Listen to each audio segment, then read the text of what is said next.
ഒരു തണുത്ത രാത്രിയിൽ ഒരു കോടീശ്വരൻ തന്റെ വീടിന് പുറത്ത് ഒരു വൃദ്ധനെ കണ്ടു.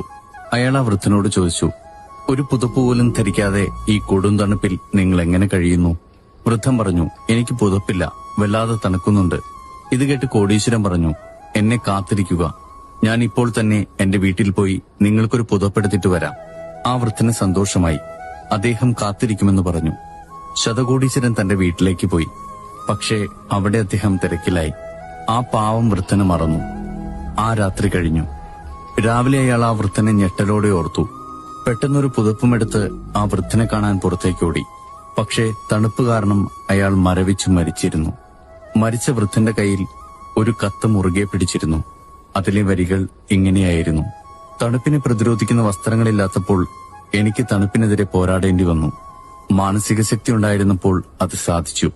പക്ഷേ എന്നെ സഹായിക്കാമെന്ന് നിങ്ങൾ വാഗ്ദാനം ചെയ്തപ്പോൾ ഞാൻ നിങ്ങളുടെ വാഗ്ദാനത്തിൽ വിശ്വസിച്ചു. അത് എന്റെ മാനസിക ശക്തിയെ നശിപ്പിച്ചു. നിങ്ങൾക്ക് വാക്കുപാലിക്കാൻ കഴിയുന്നില്ലെങ്കിൽ ഒന്നും വാഗ്ദാനം ചെയ്യരുത്. നിങ്ങളെ സംബന്ധിച്ച് വെറുമൊരു വാക്കായിരിക്കാം, എന്നാൽ അത് കേൾക്കുന്നവർക്ക് അതൊരു പ്രതീക്ഷയാണ്. Download ShareChat.